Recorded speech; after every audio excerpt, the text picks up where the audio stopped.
Well, I tell you what, Ryan, let's go ahead and get started. We have Carla. We've got her on audio, right? We do. We do. Hi, Carla. Yes, I'm here. Thanks for having me. Awesome. And we have Madison. We are also looking for James. And so, James Pound, if you are out there, please raise your hand. Not that we have that many folks here, but wait, we do have another special guest, though. Oh, we do. And who is our other special guest? We do. We have another special guest. He just came in. Oh, and look at that. The boss is here. Uh-oh, be good. The boss is here. We are happy to welcome Mr. Troy Otilio. Troy, we are filling time a bit on this podcast because some of our guests are not quite here yet. But since you are here, I want to welcome everyone to our UK Explorer call and introduce our CEO, Mr. Troy Otilio. Hello, Troy. Hello, everyone. I'm sitting here in warm San Diego, and it's, 10 in the morning? But I'm wondering kind of what's going on in the UK always, and I'm really excited. I think it's my second Explorer call with the UK, and I'm looking forward to the interaction or what we're going to talk about. Yay.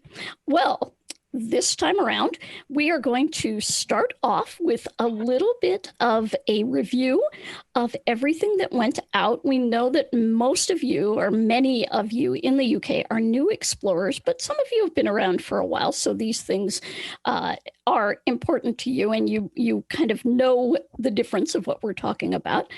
On August 25th, offers will change. Our free 5-minute offer will be changing. And instead of that offer being applicable to every call, that offer will now be if you are a guest. In other words, if you don't have a paid plan, you will get one call per day, one call of up to 5 minutes per day. And there will be a timer in the app that will show you when you can make your next call. If you have a paid plan, you get one call every 4 hours of up to 5 minutes in length free. So the free 5 minutes at the beginning of each call on a paid plan, that will be gone as of the 25th. However, we have two things that are opening up for you that are going to help you get some additional minutes besides our Amplify August offer, which is still going on through the end of the month. If you refer somebody, you get 1 hour, they get 1 hour of Aira time. But we have, Ryan, drum roll, please, gift cards. Oh, I thought you were... Yeah, you were wondering, where is she going? What is she doing? That's not all, though. There's more. That's not all. We have gift cards. The gift cards, which we had last December for the holidays, they were wildly popular. So the gift cards come in amounts of $25, $50, and now let me wait. I'm confusing that with something else. No, okay. You're confusing that with something else. I am confusing it with something else. So the gift cards come in amounts of $30, $50, and $100. And those dollars, which we're going to call Aira Cash, can be applied to either paying for a monthly plan or the big new thing, purchasing add-on minutes. Now, you've been able to purchase add-on minutes for a while, but you've had to wait until you've used up 95% of your paid minutes. And sometimes that's problematic for folks. So we flip that over, and now you only have to use 5% of those paid minutes. And you can buy add-on minutes, which do not go away from month to month as long as you have a paid plan. And those minutes are $30 for 25 minutes, $50 for 50, and $90 for 100 minutes. And Dean had asked a very relevant question here. If you have people that are sharing your paid plan, do they get to have the one call every 4 hours? And the answer to that is yes. As long as everyone using the plan is a paid customer, which you all would be if you're sharing a plan with folks. We don't get into how you divvy that up, but you would be considered paid customers. And you would all be eligible for that one call every 4 hours for the free call. All righty. So I'm going to throw this over to Troy to kind of elaborate a little bit and kind of give his thoughts on where we are and kind of where we're going now for our UK folks. Let's see. Janine, and my apologies. So where we're going with the UK or where we're going in general? Well, we're probably where we're going in general with these offers and, Yeah, sure. Where we're all going. So, I don't know if, I'm sure not everyone read the quote CEO newsletter. My commitment is to send out a newsletter at least once every other month, or at least once a month, so that I can communicate like how Aira is thinking about the future, share changes. And of course, the 5-minute free was something we thought about for a long time, because as a company, we're looking to be here for the long haul, right? And we want to be sustainable. And as I outlined in that letter, and I'm repeating it for those of you who may have read it, frankly, it was an experiment that we launched, last August. Yeah, can you believe it's been a year? It's been a year. And the idea was pretty simple. Like, if we move, some people call it a paywall, but if we change the experience so that more people can engage Aira more frequently, then we know that if it's the right thing for them to use at scale, that they're going to come into a subscription. Of course, we're a company like any, whether you're for profit or nonprofit, you have to pay the people who do the work. And one way we get revenue is from subscribers. We also get revenue from access partners as well. So that's a way we kind of further extend the service without burdening the paying customer. We launched 5-minute free with, again, the idea that if we could just provide Aira for these short experiences, that would get more folks comfortable with the service, learn that they can do a lot in 5 minutes. And guess what? The audience figured out how to do quite a bit with 5 minutes. In fact, as a detail I haven't shared before, our average call length used to be much longer before 5-minute free. It was about, on average, 9 minutes. We've had calls up to hours, and we've had calls as short as a minute, but that was the average. And since 5-minute free, it's come down. But what we couldn't look away from was the increasing usage. And, it just got to a point where that was getting consumed more and more, to the point we weren't looking very sustainable, right? And then you layer COVID on top of that, where these access partners, these business partners who pay for Aira service, are also kind of in a bit of a bind, many of them, because all of a sudden the economics and it's not business as usual. So there's these deals take longer. So I'd say the combination of those two things, and realizing that 55% of our calls were 5-minute free calls. I mean, that's amazing. Wow. And realizing that, we need to be sustainable, and doing some math, it's like, okay, this isn't sustainable. In fact, I'll tell you one other thing, that we didn't cover in the US call, but I don't know if we covered 5-minute free. I wasn't able to attend, but know that a lot of folks were using 5-minute free in what we call back-to-back mode. So I don't blame anyone for doing this. Like, hey, if I could keep going back and getting more free of something I really like to do, I'm going to do it, right? If you're not stopping me and it's there, like, why not? But we had a lot of folks who call up, use 5 minutes, and call back immediately and try to continue the call. Obviously not as intended, but again, I can't blame anyone for trying to make use of something that's valuable to them. So the net of it is, we introduced these new, call it constraints, or just a new operating procedure where, as we described, that there's kind of a wait time. And again, the goal is to have Aira be sustainable. And we may change this. Who knows? Like, we may find that was too aggressive, and maybe we'll have another way to access free that's more regular. Like, we don't know. And this is why we love Aira, right? Because it's pioneering something that's never been done before. And our job is to unlock the best way to deliver the service to everybody. And I would say to the folks on the call, like, your job is to give us that feedback and help us find that path because we certainly don't know everything. And, we have, we don't have unlimited budget and unlimited staff. So we try and be very careful about what we do. So that's a lot of talking, but hopefully that kind of explains where we are. Absolutely. Thank you so much, Troy, for elaborating on that for everyone.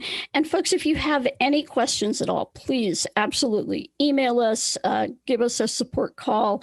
We're here to talk to you. So we are very transparent. We have nothing to hide, and we want you to be comfortable using the service. We know a lot of you are new and you're kind of discovering exactly how to make the best out of Aira. So on that note, Ryan, do we have Robin Spinks from RNIB with us in our audience? We do have Robin. Awesome. Well, let's bring him on, because we are very pleased and excited to have Robin with us from RNIB to talk a bit about our partnership. Because one of the things when we do go live into a new market, it's very important to have a partner in that market to actually help us reach the consumers, to be our local touchstone in that market. And hello, Robin, and welcome to the Aira Explorer call. Hello, everyone. Hi, it's really nice to talk to you. It's Robin here. I'm just checking that everyone can hear me. I think we you can. Absolutely can. Yes, sir. Great. So it's really good to be on board. Several years ago, since I first experienced Aira in the United States, I'm speaking to you today from the east coast of Bonnie, Scotland, opposite Edinburgh. And I travel around the UK and internationally doing innovation work for RNIB. And I was really struck when I was first introduced to Aira about the potential to enable people to be more independent. So I have a low vision condition. I was born with it, and I've grown up with the same level of vision. So I don't have any sense of vision loss or deficit. But what I do know is that I can see about 10% of what fully sighted people can see with best correction. So straight away, I recognized that Aira could be hugely valuable, helping people to orientate, particularly around large buildings. So one of my kind of talked about or often talked about use cases is using Aira inside a conference center to kind of find a conference room, or perhaps using it in a supermarket to find a specific product.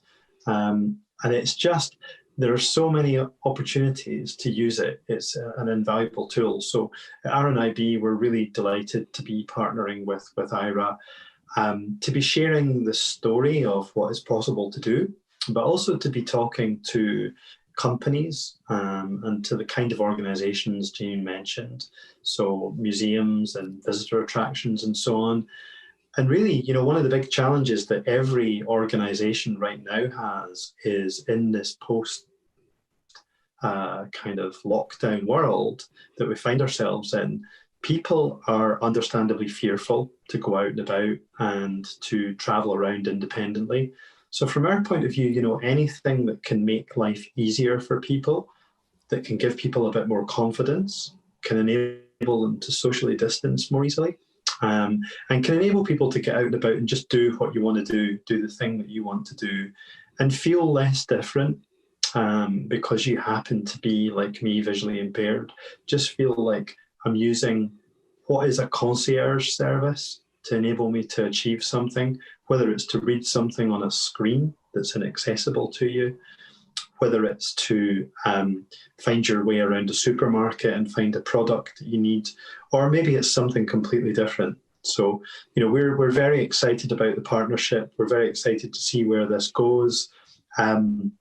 We'd love to hear from you. If you guys on the call have experiences of using Aira, we'd love to hear how you've got on, what kind of things it's done for you, what it's enabled you to do differently, perhaps. And we're still learning. We're using it on a regular basis. We're learning what it can deliver for us as individuals who happen to be visually impaired.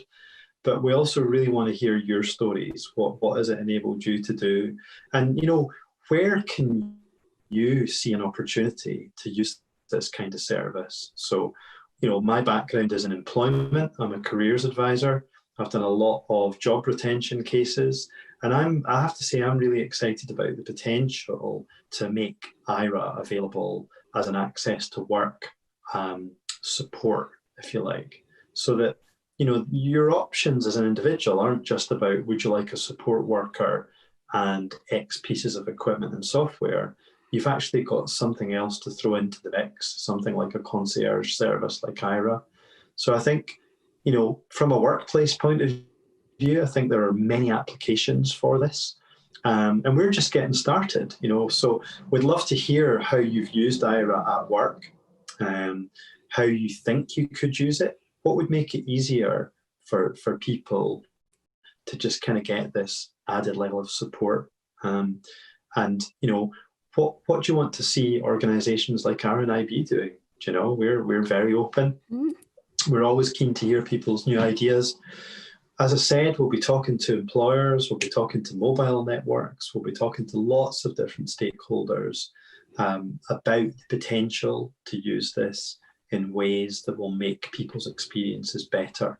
And I just imagine out and about, you find yourself in any environment, whether it's an airport or a shopping centre or it's a national museum, and you just want that extra bit of assistance. Maybe you're a dad like I am, and you've maybe got a fully sighted child that's asking you something, and you just want that really quick little bit of spot assistance.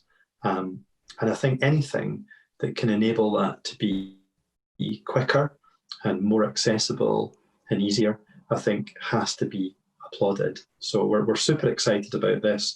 We'd love to hear your stories, and we're really looking forward to working with the guys at Aira going forward and just seeing what we can do with this and working on it together.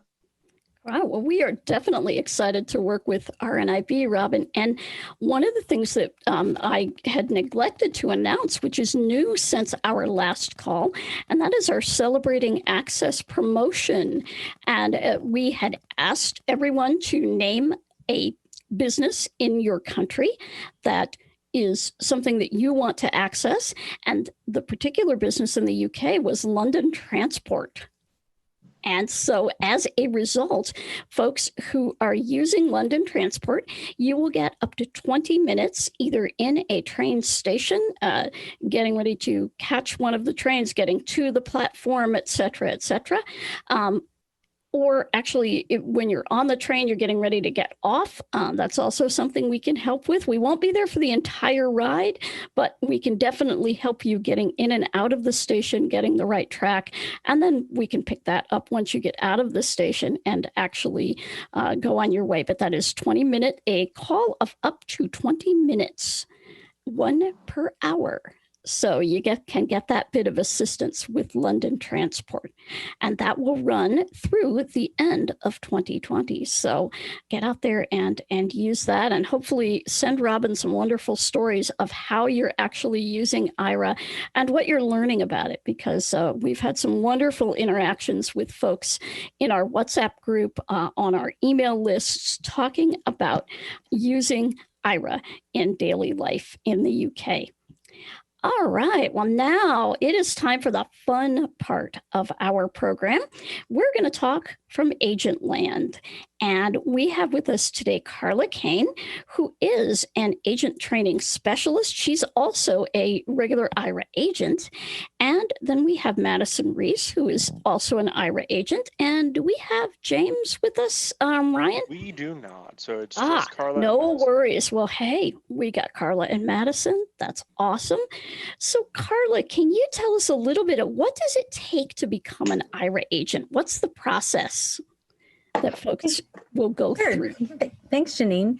The training team, we like to say that it is harder to get into an Ivy League college than it is to become an Aira agent. It is a very selective process.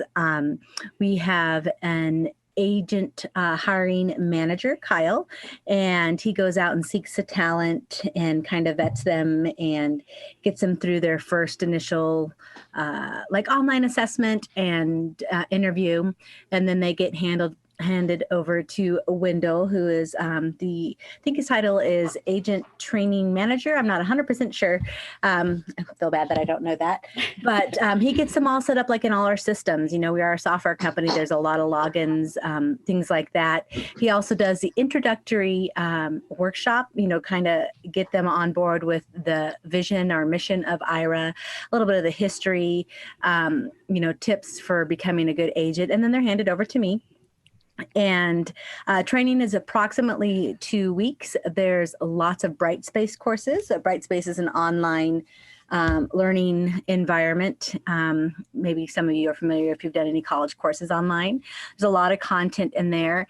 And then we have an awesome group of Explorer trainers who I've been working with for over a couple years. And, you know, they hit the streets and they call in, and that's usually the first introduction to our new agents who are hands-on. You know, they learned a lot, they watched videos, they know what all the buttons do, but that first one's always a little nerve-wracking, and they really, you know, they really ease the agent's tension. They guide them through, give them tips and tricks. I supervise that session and help as well, but they really do the hard work out there, kind of putting their navigation and travels into a new agent's hand. We really appreciate all the hard work that they do with them.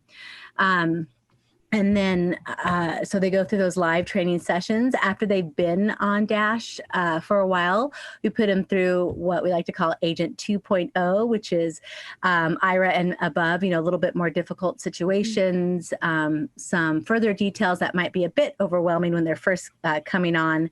But, you know, now that you've been on Dash 2 weeks, let's tell you about this and kind of just add more information to them so that they can be more efficient, better agents, have better problem solving skills, things like that.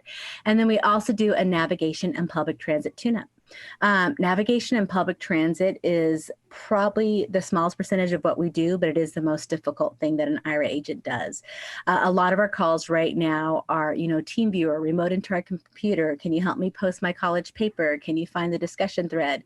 Can you help me with my Instacart order or my DoorDash order? Things like that.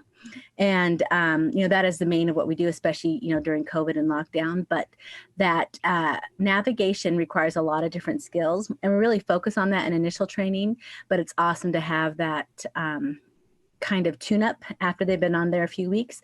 We also open it to our other agents who have been on for 3 to 6 months, you know, if they feel like they want to come back in. That way we can keep everybody's skills sharp. And also we have, in addition to that, you know, Agent 2.0 tune-up, there's a really good airport module in there. Airports are also really tricky. We don't get to do those very often. Mm-hmm. I personally love airport calls, but it is kind of a tricky one. So we make sure we go over that. I am currently developing several new small courses, just, you know, team viewer tips and tricks or camera manipulation tips and tricks, different things like that. We welcome any ideas if any of the explorers think that there's another class that would be helpful or something you think that the agents could use more training on. I'd love to hear that. You can send that in. I think, Ryan, do they send it through the care team? Then they'll yes. Post it. Okay. So just let the care team know and they'll make sure it gets to us. But I've been doing this a couple years. I do have a background in education, and this has been an awesome fit for me. I love working with all the new agents and then seeing them progress when they're on calls and get really good feedback from different explorers. It's always really rewarding. Right. One of the things that some of our folks asked, we had folks submit questions prior to today's call. And one of the questions was, how did the agents learn to read traffic and navigate people around the UK whenever the UK came on board? And this is probably a good question because for a few years we've had Australia and New Zealand on board with similar kinds of traffic rules. But was there any special preparation for the UK? There was a special preparation when we launched. All of the agents that were on, you know, had a little bit of a review, but we really focused on our overnight agents because, of course, they're the ones that usually will work with UK and Australia. We have a great group of agents that kind of rallied and put together a bunch of documentation. We have one labeled British slang. It's where we have things like flannel is a washcloth, or chips are French fries that maybe some of us didn't know. And that's on quick access. There are some articles that we make sure the overnight agents go through about, quick conversions from feet to inches to meters. That doesn't roll off of my tongue very well, but those overnight agents can switch really quickly. So we have those type of things, examples of street crossings, because a lot of the times in UK, street crossings are offset, not all the way at the corner, like we're accustomed to in the US. So we have pictures of those, explanations, things to look for. Also notes like, before you plan a public transit, make sure are they going to be on the north side or the south side? And it's okay to ask the explorer, which way traffic travels. And always we encourage that it is the explorer and the agent together.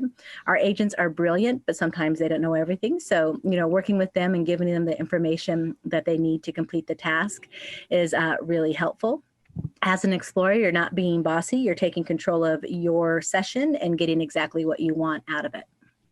Great. That is fantastic advice. We're going to come back to Carla in a few minutes here. Jane, we do have Agent James as well. So I saw James joined us. Yeah. All right. Well, we're going to put him on the spot right away. James, I'm going to ask you a little bit about how you came to Aira and a little bit about yourself. I came to Aira because one of my family members is blind, and they learned of they're always on Twitter and learning about new technologies, and learned about it pretty early on in Aira's existence, and it told me about it. They started using it and really liked it, and then went, I think you would be really good at this too. You've spent your whole life describing things, so try it out and apply. And so I did, and it felt like a really natural fit. And it was just really exciting to be a part of a growing company. And really, it's probably the most rewarding job I've ever had. I feel good about what I'm doing. That's and great. I feel like I'm contributing. That's great. To people. And what is your background in before you came to Aira?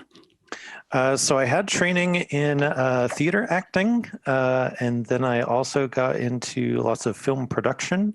Oh, wow. So that was kind of the world I was living in before. So of course, one of my favorite things to do is live descriptions of movies and TV shows and the like. Since that's kind of how my brain is. Wow, sorry about that, folks. You get to hear my phone in the background. Sorry about that. Ourselves for a second. I don't know what happened there. There we go. That was interesting. Well, wow. So that is quite an interesting background to come to Aira with, James. Now we also have Madison Reese with us. Hello, Madison. We'll get you unmuted.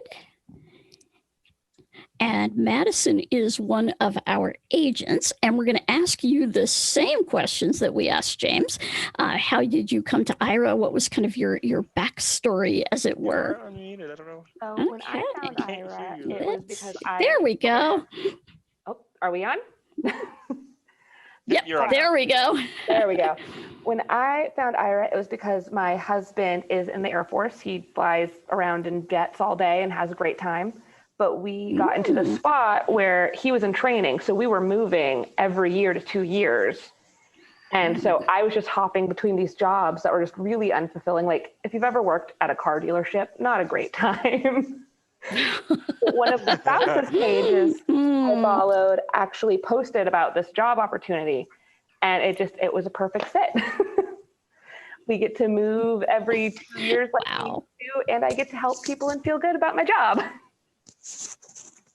That is awesome. And Madison is one of our 20% of our agents actually come from military families. So they are usually military spouses, which means that they can be just about anywhere, folks. I know people had asked Carla if we have any agents in the UK. Actually, I do not know that off the top of my head because especially these. I think we military have exactly one. I want to say we have exactly one, if I remember correctly. And I believe she is Dynamics. also a military spouse, I believe. I think so. And typically, I know folks have asked if we do recruit agents from other countries, you do have to be a U.S. citizen. And that has to do with some of the really complex rules for non-citizens and working abroad, et cetera, et cetera. So at this time, it's only U.S. citizens. However, you never know down the road, right? Great. So, Carla, let's come back over to you and talk about we hear about agents and they pull up the computer and they connect. What kinds of safety things are in place to protect our information and our privacy during this whole process? So before they even can finish the application process, they have to meet a certain set of requirements set up by the company and the agent training team. Those include like a private room, headphones, a room where nobody will come in, that type of information. All the analysts analysts are the people who manage the teams of agents. They work with their agents to make sure that they're also up to where they need to be. We also have to log in to the Aira Dash. That's not something we have access to all the time. We have to log in when our schedule is on, and all that information is in there. Let's see. I don't know so much about the tech side of how we secure it. I do know that there's a background check for every agent that comes through. That's part of the training team's requirements that we have to take care of. And let's see if there's anything else. There's also, while we are agenting, we have things like Google folders that each explorer can have a Google folder made for them with their name on it. And it houses, information that we may need to reference, such as I go back to taking college or university courses, the login, the names of the classes, things like that, so that the explorer doesn't have to tell it all to a agent every time they call in.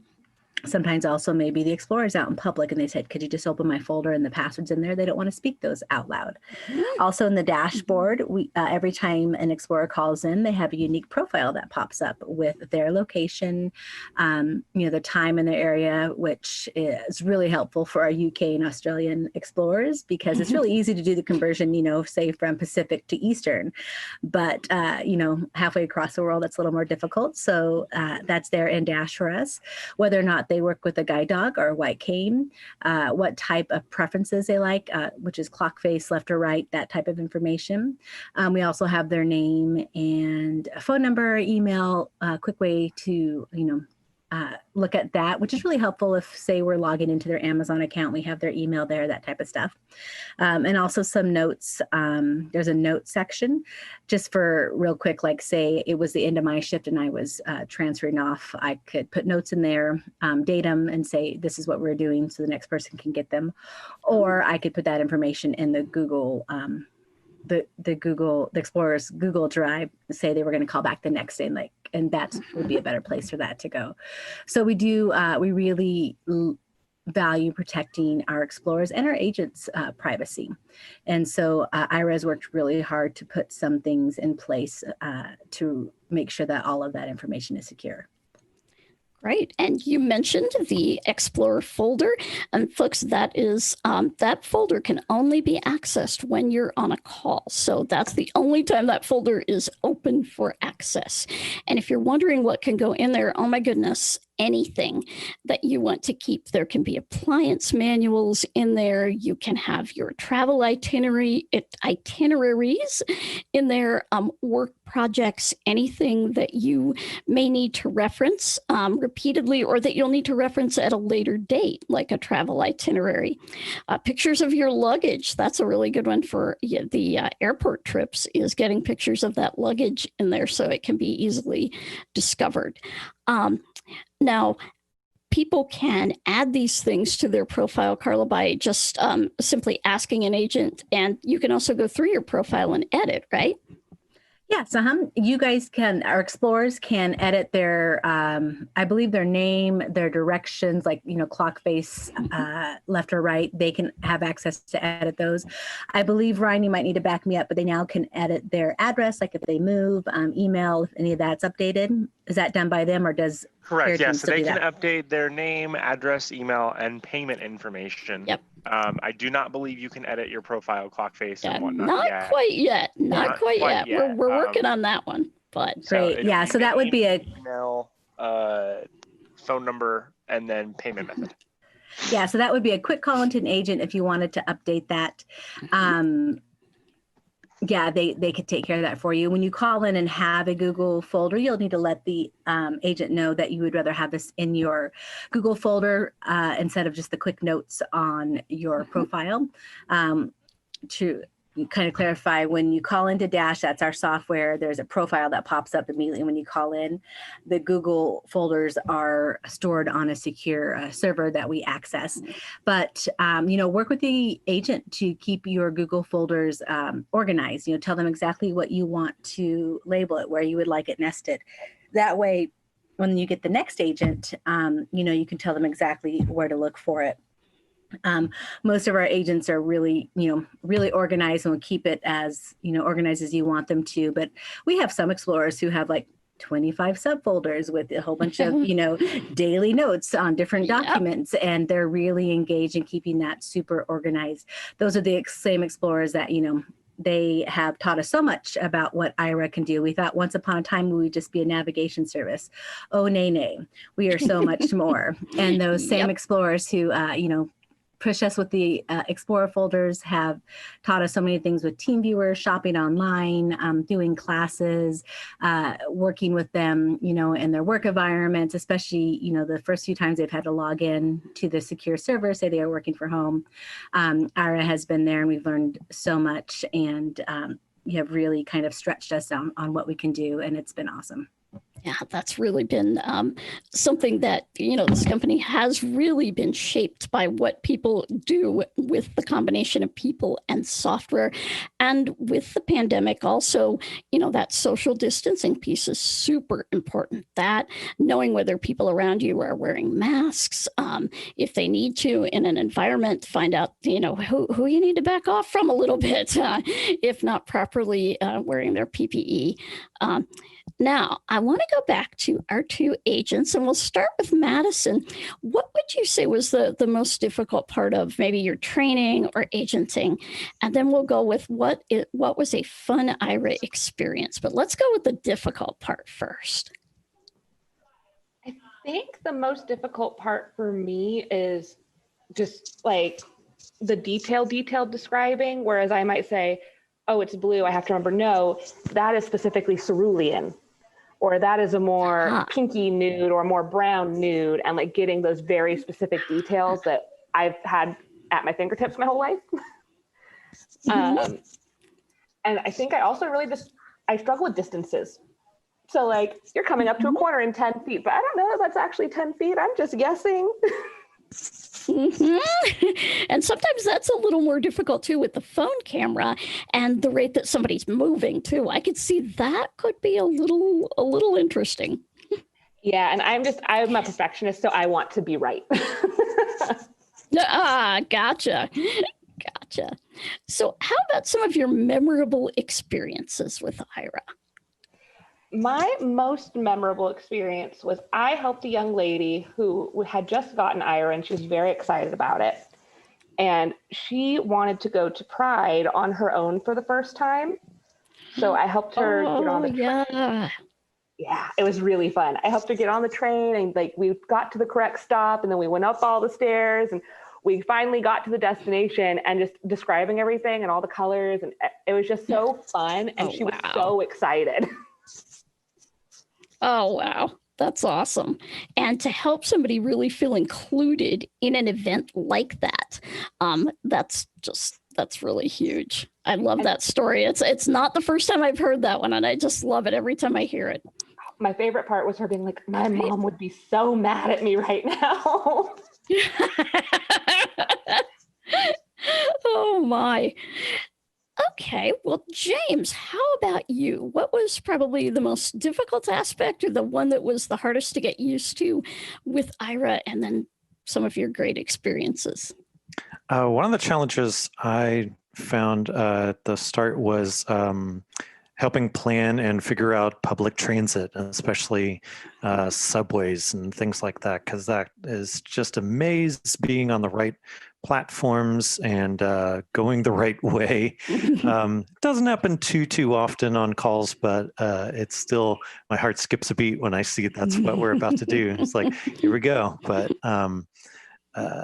you know, I mean, the web definitely helps, and there's lots of great ways to figure out where they're at and everything. So yeah, and then I still struggle, like Madison was saying, with getting precise color descriptions. I've had a number of makeup calls recently that I went, it's pink, but what type of pink?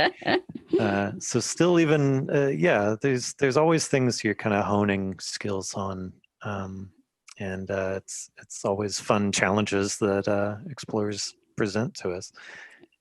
And again, I think with the phone cameras, when we can break the color conundrum that phone cameras present, because colors definitely do not look the same in person as they do through a phone camera. Yeah, exactly. Getting better. I love that we can turn on the flashlight, because that definitely, I've suddenly realized something. Oh, that I thought that was black, and suddenly it's navy blue, and it would not have matched how you were trying to put together an outfit or something. Yeah. So how about some of your more memorable experiences? One that I thought was really cool, an explorer used the live function where they went live so others could listen into the description. They set this one to private, so it was just it wasn't shared with the entire community, but they gave that code to different folks, and I got to describe a wedding. And it was really sweet and lovely, and I didn't really know what their relation was to the bride and groom until afterwards, when it turned out they were the groom's father. Oh, I was like, whoa, this was way more special than just someone attending a wedding. But then also to see that I think there was about 7 people listening in on that, and to realize like this was spreading that moment across to all those listening, and how they probably wouldn't have gotten to experience that moment otherwise. So that felt really special to be a part of. Wow. I love that. And I'll ask both of you, have you taken, because one of the fun things that people love to do with Aira is take pictures. So what are some of the fun pictures that you guys have helped people take? That's kind of a surprise question. So I just last week helped someone take pictures of their new baby puppy. And it was the cutest, perfect puppy I've ever seen. Oh my gosh. Aw. I'm a dog lover, so I love that one. I was just going to say, as someone who has had you guys take a zillion pictures of my kitten, I get it. Well, so I did that, and I've also taken pictures of a guide pony, and that was just like, yes. Cool. Oh, how cool. Now that's cool. I have to. That's very neat. I am glad to see that we have an explorer who has a guide horse. That's really cool. That was the only guide horse I've seen in this job, but it made my life. There aren't many of them, but there are a few, definitely. I actually see a guide horse. You know, like I haven't yet to actually see a guide horse, so I've seen cool. A couple of them actually up close and personal. Got to touch them and check out their harness and everything. And it is one of the methods that a few people have to use due to allergies or religious kinds of issues with dogs.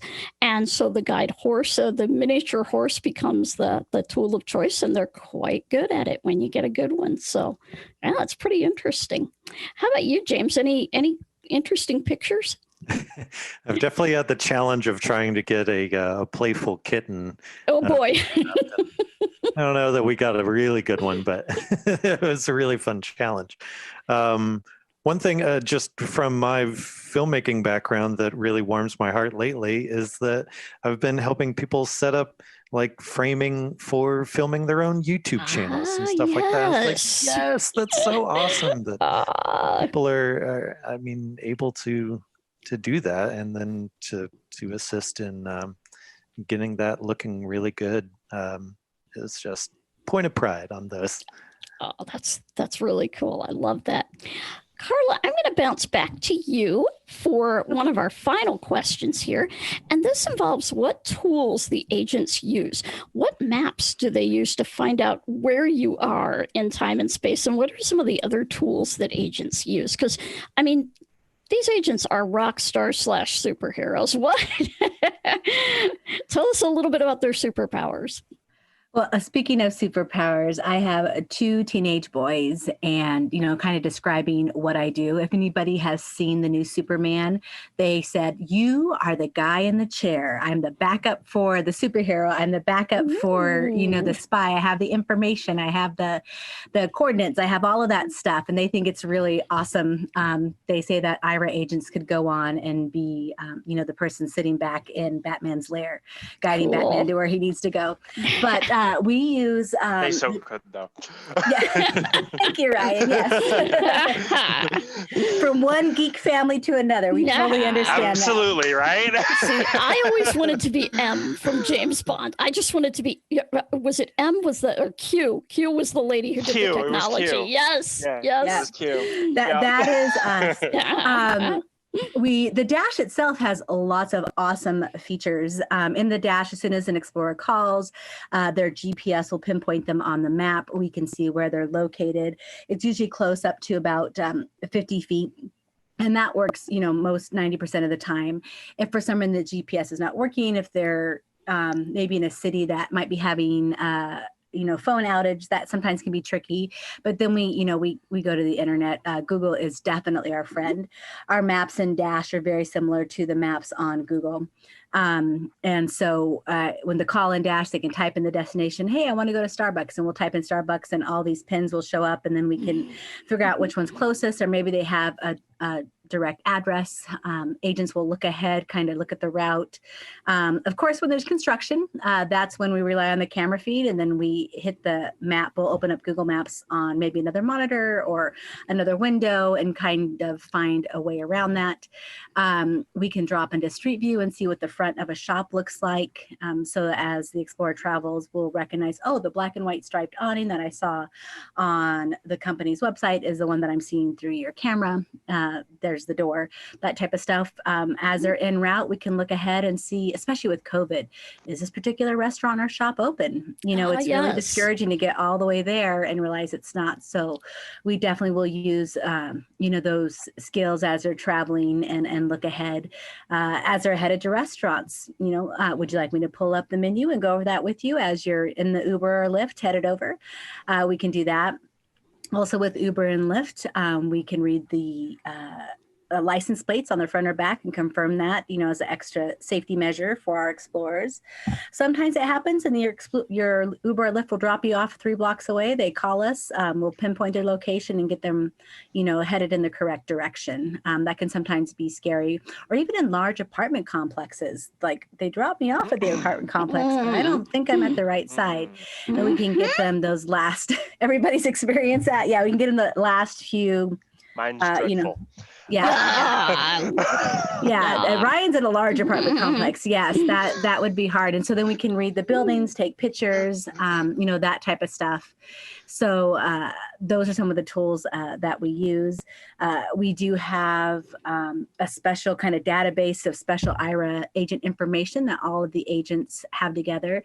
Those list of, British slang and street crossings, that's in that database. That's continually growing and updating. When the agent gets a new piece of information, I think James was mentioning color. There's a whole color and pattern and material in there. If somebody's, has an explorer that really is fashion conscious, is this houndstooth or is this checkered? Is this a tweed or is this a linen? We can use those resources in there. Somebody called once and wanted to know whether or not denim went with khaki.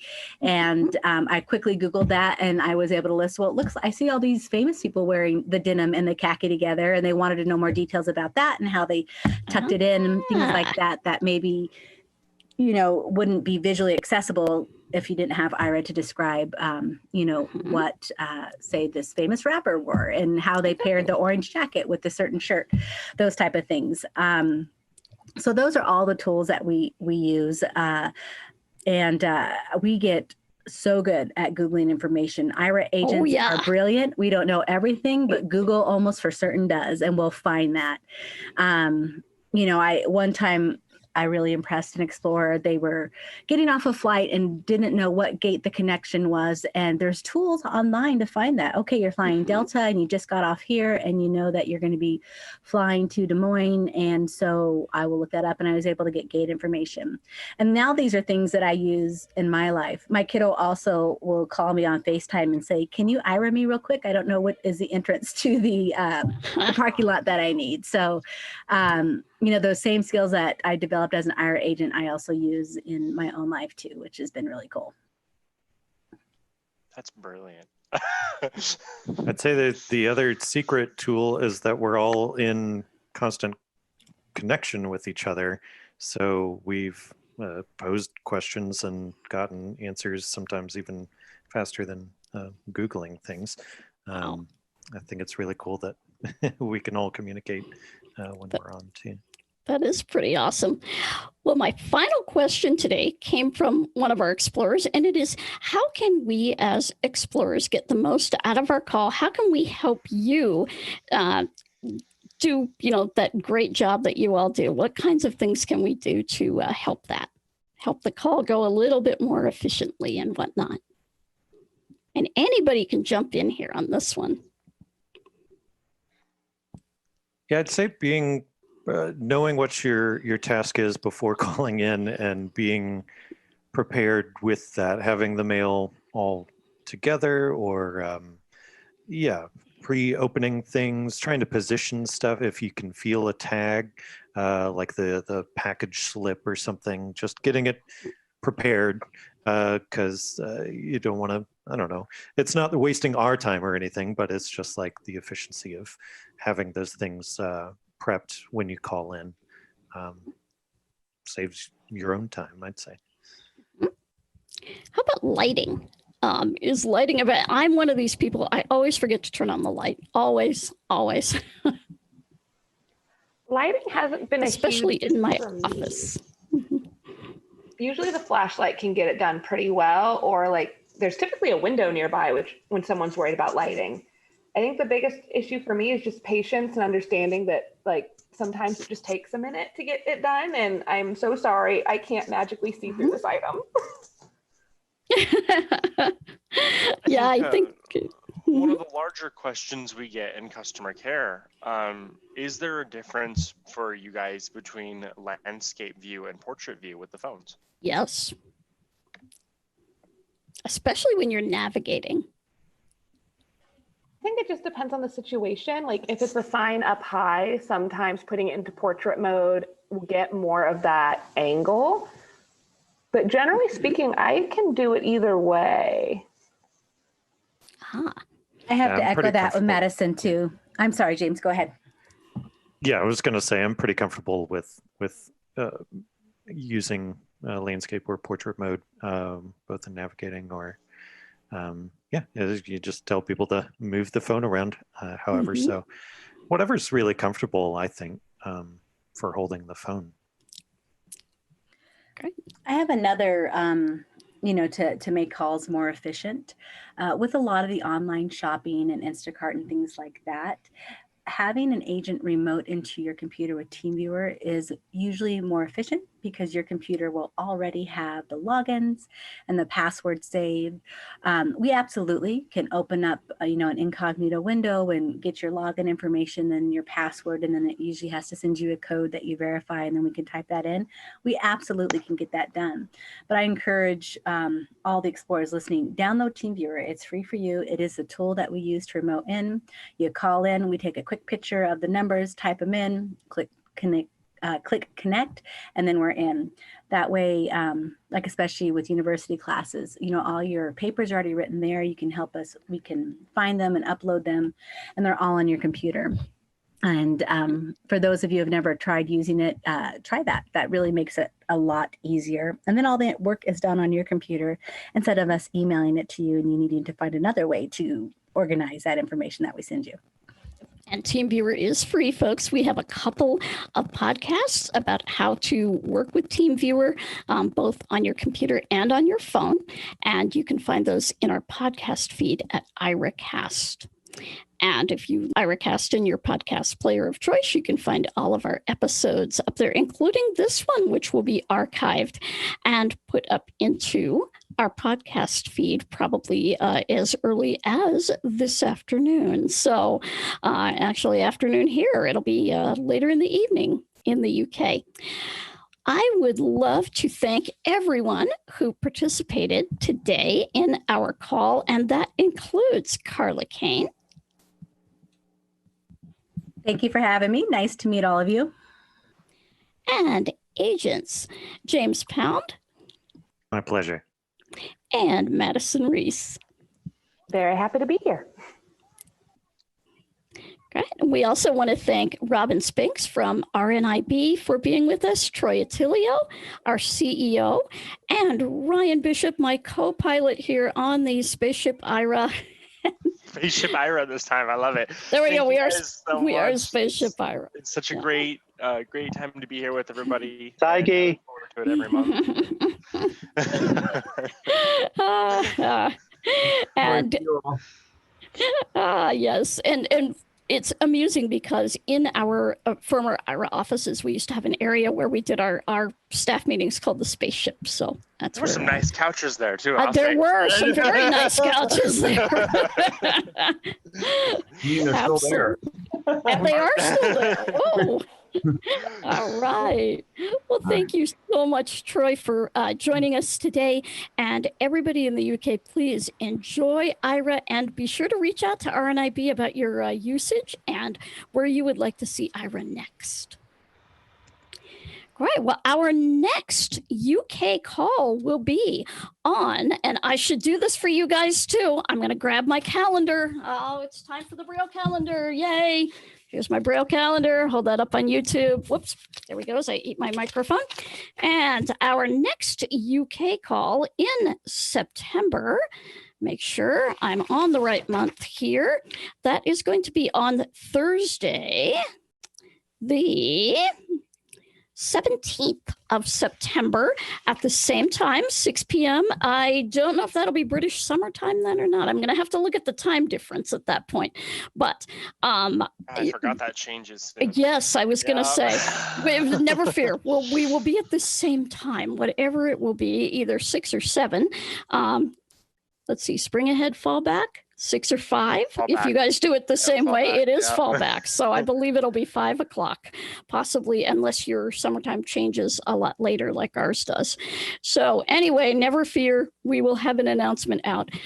This has been Janine Stanley, your Explorer Community Manager. Until next time, thanks for watching us here with Aira.